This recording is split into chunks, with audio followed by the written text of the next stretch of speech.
L'hyperthermie, je savais que c'était difficile, je ne savais pas à ce point-là. Tu m'aurais posé la question, t'es où? Je ne saurais pas, j'aurais pas pu te répondre. J'ai dû arrêter au bout d'une heure parce que j'étais sec. Adrénaline qui arrive, je ne sens plus rien.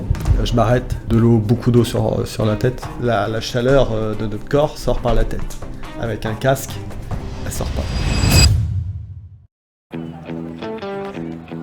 Salut JS. Salut Nico. Ça, c'est Jean-Samuel. Et si je suis avec lui, c'est parce qu'il va réaliser un défi complètement fou. Il va courir le marathon de Paris avec une tenue de pompier en tirant un bateau de 3,5 tonnes rempli de crocodiles. Bon, pour le bateau et les crocodiles, c'est pas vrai. Mais rien que la tenue de pompier avec le casque et la bouteille d'oxygène vont lui faire vivre un enfer. Et vous allez tout suivre durant cette vidéo. Va-t-il réussir? Vous verrez bien. Allez, je vous laisse avec la suite. Bon visionnage. Donc là, bon, t'as pas de ta tenue de feu, mais non. Le petit gilet lesté, c'est pour simuler un peu tout ça? Voilà, ouais. Tous mes dernières séances de course à pied, je les fais avec ce gilet lesté pour reproduire un peu ce que je vais devoir apporter tout le long du marathon de Paris. Ouais. Ok, et ça change vraiment le truc? Ah ouais. Tu me fais essayer parce que je suis curieux là de voir ça. Je suis curieux et inquiet en même temps. Je comprends. Ah putain, ça c'est lourd. Et c'est que 10 kilos, j'aurai plus le jour J. Allez. Bon, on y va? On essaye? Go, on est parti. Oh putain, c'est chaud hein. Ah ouais, t'as vu, hein, c'est direct, c'est lourd de toute façon. Je ne vois vraiment pas courir un marathon avec ça. Au global, le problème c'est que c'est pas spécifique. Moi, mais je sens déjà que sur mes épaules c'est lourd au final. Hein. T'as aucunement besoin de courir avec 10 kilos de plus, à part si t'as l'intention de grossir. Mais je serais curieux de voir l'impact sur le cardio aussi d'avoir ça. Ah, forcément, ça augmente. Ça, j'ai vraiment remarqué, ça augmente direct. Et dès qu'il y a un petit peu de dénivelé, là, c'est encore pire. Et du coup, jusqu'où je pourrais courir avec ça, là, aujourd'hui? Pas beaucoup de Ah, kilomètres. c'est comme tout, il faut être progressif. Ouais, donc, vraiment. Parce t'as démarré à faire quoi la première fois où tu l'as mis? Que quelques kilomètres. Non, là, tu vois, même, là, on a fait 200 mètres. J'ai couru aujourd'hui en plus, donc je vais pas en faire plus. Je te propose, c'est qu'on aille se poser à l'intérieur et avec que plaisir. tu me racontes tout ça. Bah, go. Bah, c'est bon, j'ai vu du coup. C'était sympa. 10 kilos. Le pire, c'est que ce n'est qu'un gilet lesté, donc ça n'a absolument rien à voir avec ce que toi tu vas faire. Mais déjà ça, je me dis que je me verrai absolument pas courir un marathon avec. Et encore, ça sera légèrement plus lourd. Et il y aura la tenue de feu qui du coup, la température du corps va augmenter. Je vais sûrement être une grosse partie en hyperthermie. Donc je vais devoir bien gérer ça. C'est quoi le plus dur du coup pour toi? C'est le poids de l'équipement, c'est l'hyperthermie, c'est le cumul de tous ces facteurs-là? En fait, ça va dépendre beaucoup de la météo. Moi, je prie pour qu'il fasse un peu moins de 20 degrés. Mais le poids de l'équipement, elle sera implacable. Ça sera dur, quoi qu'il arrive, ça sera dur. Si tu as de la chance, ça partira à 4-5 degrés et ça finira à 10 et ça sera gris. Ça serait la journée parfaite. Ça me va très bien. Voilà. Raconte-moi comment t'es venue cette idée. J'aime beaucoup les défis et ce que j'aime encore plus, c'est faire des défis où je suis pas sûr de réussir. Alors, je suis pompier volontaire à côté et du coup, associer les deux, c'est une bonne idée, un beau défi pour 2024 où j'avais besoin d'une pause un peu... c'est marrant de dire une pause. Alors moi, quand je fais des pauses, je fais pas des marathons en tenue de pompier, mais chacun son truc. J'avais besoin d'une pause mentale parce que normalement mon vrai sport c'est pas du tout courir, c'est au niveau des tractions. C'est là où vraiment où je performe. Donc avant ça, tu as déjà fait des 24 heures de traction, tu as aussi des titres de champion de France sur ce sujet-là, donc pas un sportif lambda dans tous les cas hein, de base. Sinon j'ai un record du monde avec les copains là. On a battu les Américains sur 2 heures en équipe de 5. Voilà. Magnifique défi. Mais il y a quand même une raison en plus derrière tout ça. Il y a une bonne cause que tu vas défendre. J'aime beaucoup associer ça avec le monde associatif, etc. Quand on peut aider, genre, je trouve ça super. Pour l'ODP, c'est l'œuvre des pipis et fonds d'entraide des sapeurs-pompiers de France. En même temps, j'ai un dossard solidaire pour handicap international. J'avais vraiment été touché de tous les messages des personnes qui avaient bénéficié de l'ODP. Sur l'ODP, c'est 1588 orphelins en France. Je trouve ça vraiment important de soutenir parce que c'est un de leurs parents qui ont fait un gros sacrifice. Hein. C'est pas anodin quand même le monde des pompiers. Les gens peuvent aller sur le site du marathon et il y a mon nom et mon prénom. Donc c'est Jean-Samuel Tribu, ils peuvent soutenir Handicap International. On mettra tout ça dans la description de la vidéo. Tu visualises un peu comment ça va être la deuxième partie du marathon? Alors, rien que la première partie, je sais pas comment je vais trop réagir. Et la deuxième partie encore moins. Je suis quand même entraîné sérieusement pour ce genre de choses. Mais courir comme ça peut toujours faire des surprises et donc il faudra s'adapter. Et la deuxième partie très mentale, mais je suis là pour ça moi. Il n'y a aucun record à aller chercher, il n'y a rien de tout ça. Le temps, Bon, j'ai envie de faire une perf, on va pas se le cacher. J'aurais pas ma cagoule en dessous le casque. Je me suis entraîné comme ça et c'est violent. Quand tu dis que tu vises une perf, t'as une idée en tête déjà de ce que t'aimerais faire? Moins de 4h30, ça sera beau. J'ai quand même vu une séance en tout cas qui m'a marqué dans ce que tu m'as montré, séance de 4h48. Ouais. Tu me la racontes un peu celle-là parce qu'elle est très costaud quand même. J'ai fait 20 km en 1h38, lesté donc à 10 kg. Et après, beaucoup d'exercices de crossfit, donc alterné 300 burpees, 300 tractions. Je faisais 3. Après, j'ai fait sit-up, j'ai fait 300 kettlebell. Après, j'ai fait 1 km où j'étais en championnat 16 kg. 1 km? Ouais. Parce que faut avoir le... Bon là ça n'a rien à voir avec la course, mais il faut la tenir pendant 1 km. Ouais, mais je fais un petit peu d'escalade, etc. Et un petit peu d'alpinisme et du dry tooling. Ça. Ok, donc t'es assez complet comme sportif. Bien, moi, j'aime bien. Puis j'ai fini pour les crossfitters par un Murph, mais non lesté. Donc c'est 3,2 km de course à pied, sans traction, 200 pompes, 300 squats. Ça dans la dernière heure, quoi, au bout de 4 heures d'effort, voilà. Pour être sûr de bien te... Voilà, moi j'aime bien ce genre de séance. Est-ce que dans ta tête, il y a quelque chose qui pourrait mal se passer au point que ça marche pas? Dans ma tête, quoi qu'il arrive, je finis. Parce que de toute façon, il faut aborder les choses comme ça. Je vais rien lâcher, ça c'est clair. Il faut faire attention avec l'hyperthermie. Hein. C'est genre, ouais. Là je joue un peu, hein, parce que l'hyperthermie c'est aussi violent qu'une hypothermie. Oui, une fois que t'es passé du mauvais côté, c'est terminé, tu reviens plus, quoi. Là je mets mon intégrité physique en jeu et c'est plus la même chanson. C'est une allée sans retour. Si j'ai beaucoup de chance, on trouvera peut-être une dent plantée dans le bitume, c'est tout. Officiellement, ça va être mon premier marathon. Je le savais. Les gens vont être dans un mix entre je sais pas si je l'adore ou si je le déteste. Mais à la fin, quand tu vas y arriver, ça mettra tout le monde d'accord. Au moment où c'est difficile, tu sais, quand tu commences à avoir les idées noires, là, le cerveau qui essaye de te faire arrêter, c'est quoi toi ta strat? Qu'est-ce qui marche pour toi pour te dire ça, je balaye, je continue et... J'arrive pas tout le temps à la faire sortir la bête. Sortir, donc ça veut dire totalement débrancher et puis go. Mais là où j'ai du mal, c'est quand il y a du monde. Parce qu'on se met dans un tel état que forcément, quand il y a le regard des autres, c'est pas forcément facile. Donc ouais, je m'entraîne beaucoup tout seul. Tout seul, j'arrive, mais pas à chaque fois. Parce que quand je me mets mal, forcément, donc devant les potes, il n'y a pas de problème parce qu'ils me connaissent, mais devant du monde, c'est particulier. Tout le monde regarde bizarre en mode mais qu'est-ce qu'il fait, etc. Donc forcément, mais là, je pense que du coup, ça va être une belle expérience. Voilà, oui, parce que j'allais te dire, déjà en général, tu fais un marathon, les gens ont tendance à t'encourager. Toi, ils vont te voir, ils vont tous t'encourager en fait. Ils seront tous là pour toi, qui te connaissent ou qui te connaissent pas. Ça va être super, ouais. Moi, j'ai hâte de voir ça. Franchement, j'ai hâte d'y être. Moi aussi. Ça va être magnifique, je pense.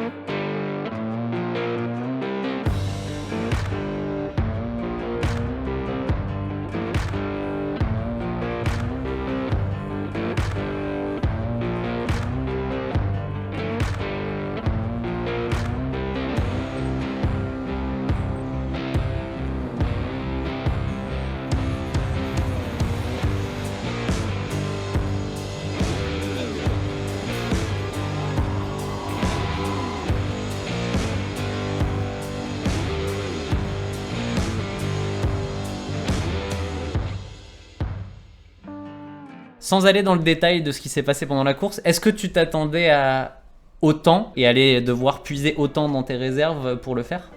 Bon, de toute façon, j'avais signé pour ça, donc... Je vais voir Nico. Même m'encourager, ça fait vraiment plaisir. On va continuer comme ça. Parti sur une allure de 5,30. On va voir ce que ça donne. Je vois bien gérer l'hyperthermie. Un des trucs les plus durs.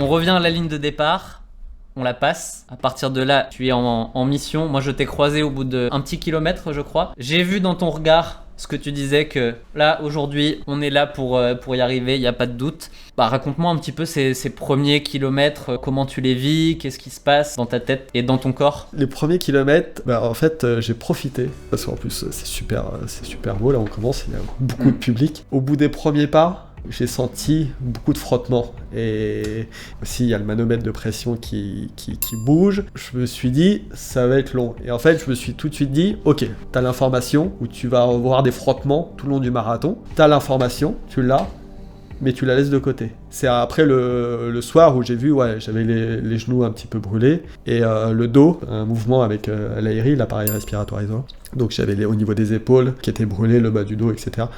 Du coup, j'ai après les premiers kilomètres vraiment impeccables et j'ai tout de suite ressenti vraiment une vraie ambiance. Je pense qu'au 10e kilomètre, vraiment impeccable.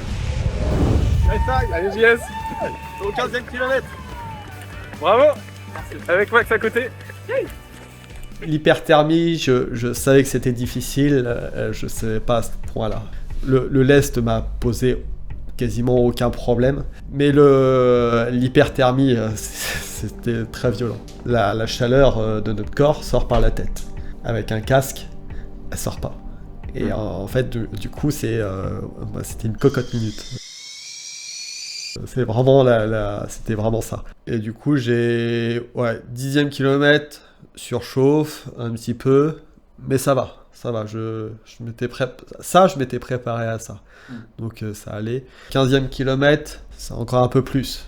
Je m'adapte, machin. 20e kilomètre, je réduis encore un peu plus ma vitesse parce que je sentais que ça commençait vraiment à surchauffer. T'es trop fort. On va passer le semi là. Allez. Ouais, magnifique. Bon, les frottements, c'est n'importe quoi. La chaleur, les frottements. Bon, tu dis c'est n'importe quoi, c'est que déjà tu sens venir quand même que la suite va pas être un long fleuve tranquille. Ouais. Alors, j'ai dit semi parce que ma montre, elle a un peu déconné. Moi, c'était semi sur ma montre, mais en fait, on était au 20e kilomètre. Voilà. Ça peut jouer, 1 kilomètre d'écart là sur une course comme ça. 25e.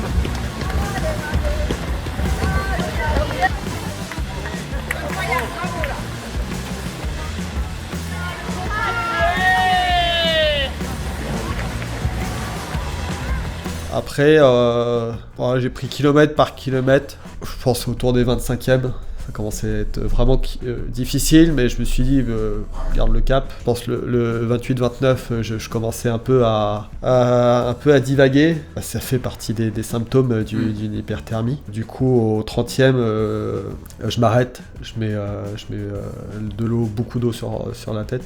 Ça a vraiment réduit. En fait, j'ai enlevé le casque, hein, mais donc je précise. J'ai enlevé le casque, mais j'ai pas couru sans le casque. Voilà. On a respecté le défi à 100%. Non, ouais, il y a le défi, il faut le respecter.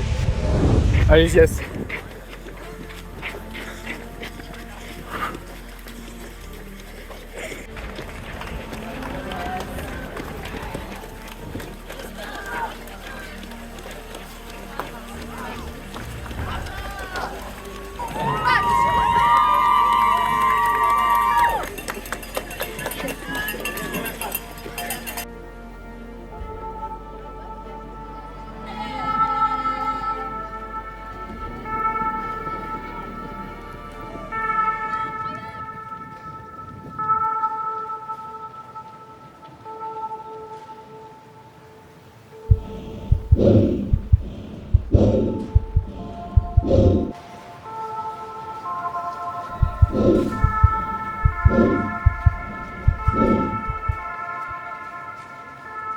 Et du coup, là, j'ai totalement débranché. Et bon, c'est le meilleur moment de mon marathon. Hein. C'est un état vraiment de concentration, adrénaline qui arrive. Je ne sens plus rien. Je fais plus attention à rien en soi. Je zigzague entre les gens, parce que les gens se sont pris ce mur du 30e. J'avais l'impression d'être seul. J'avais beau zigzaguer entre les gens, j'avais l'impression d'être seul. J'ai adoré ce moment-là, parce que c'est vraiment, c'est un moment unique de pouvoir faire ça. J'aurais voulu qu'il dure plus longtemps. De toute façon, j'allais le payer, forcément, j'allais le payer. Mais ce que je trouve formidable, c'est que je suis passé d'un état qui est en fait, l'hyperthermie, c'est comme l'hypothermie, hein, c'est dangereux. Hein. Je passe d'un état où vraiment pas bien, où en fait, dans l'idée, il faut arrêter. Et il faut justement reposer le corps, etc. Je fais mon meilleur temps sur le marathon. En peu de temps, en quelques minutes. En 15 minutes, quoi. En 15 minutes. C'est extraordinaire, la capacité du corps à pouvoir faire ça. Et c'était incroyable, c'était trop bien. Bon, forcément, je l'ai payé. J'imagine un petit peu sur ton petit kilomètre en 5-17, là, slalomé entre les coureurs qui étaient en train de se prendre le mur. T'as dû leur mettre un coup de massue en mode, tu sais, tu te prends le mur et là t'as un mec en tenue de pompier qui te double. Ah non, là c'est le truc. Et lui en plus il a l'air bien. Bon, parce qu'ils savent pas que toi, en fait, ils savent pas ton histoire, ils savent pas ce que t'as eu avant. Donc eux ils se disent juste, le mec en plus il accélère, il est en forme. Mais c'est surtout que dans ces moments-là, ça m'arrive de râler. Le corps s'exprime. Et en fait, je criais pas, mais j'avais des sortes de râles. Toi, tu veux dire râler, pas se plaindre. Ah non, le râle. Ouais. Voilà. Un peu. Parce que moi, je râle beaucoup, mais c'est pas la même chose. Ah non, mais c'est pas le râle, c'est une sorte de cri un peu. Je crie pas, mais c'est une sorte de cri. Oui, t'étais une sorte de transe en fait à ce moment-là. C'est cet état-là. Mais en soi, c'est le meilleur moment de mon marathon.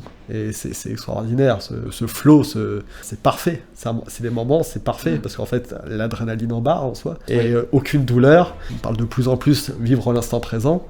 Dans ces moments-là, c'est vraiment incroyable.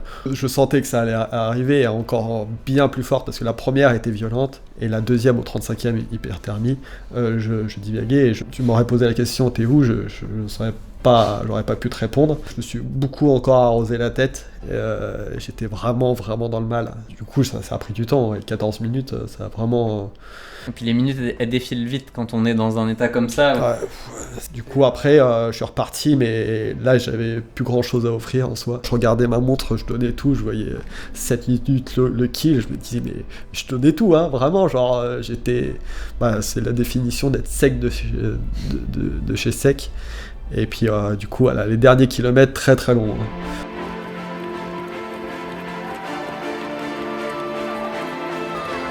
Allez Jean-Samuel. Allez mon gars. Allez, c'est la dernière fois, tu vas le faire. Allez.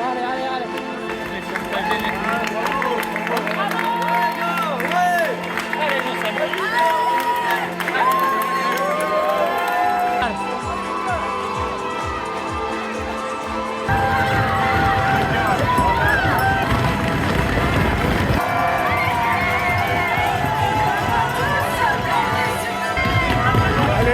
Tu l'as. Allez, Jean-Samuel.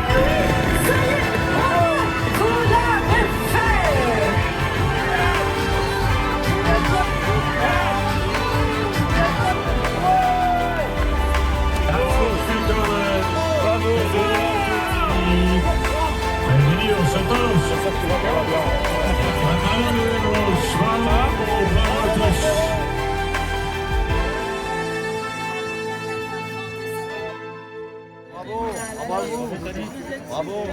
Yes. Elle est méritée celle-là. Quel est le message que tu aimerais transmettre aujourd'hui, maintenant que tu l'as fait? Pour moi, le marathon, je stéréotypais un peu le truc, le marathon de Paris, le truc un peu surfait que tout le monde veut faire. Et en fait, je me suis aperçu que c'était une erreur. C'est vraiment, je trouve, vraiment un truc à faire pour l'ambiance. Je ne m'étais pas préparé à ça. Le public tout le long de la route est incroyable. Avec des enfants, des concerts. Je suis parti dans le sas 4h30 et plus. J'ai regardé les regards des gens de ce sas-là. Quand on est dans ce sas-là, c'est plus dans le but de le finir, le marathon. C'est le dernier sas. Et c'était sûrement un des plus gros objectifs de leur vie.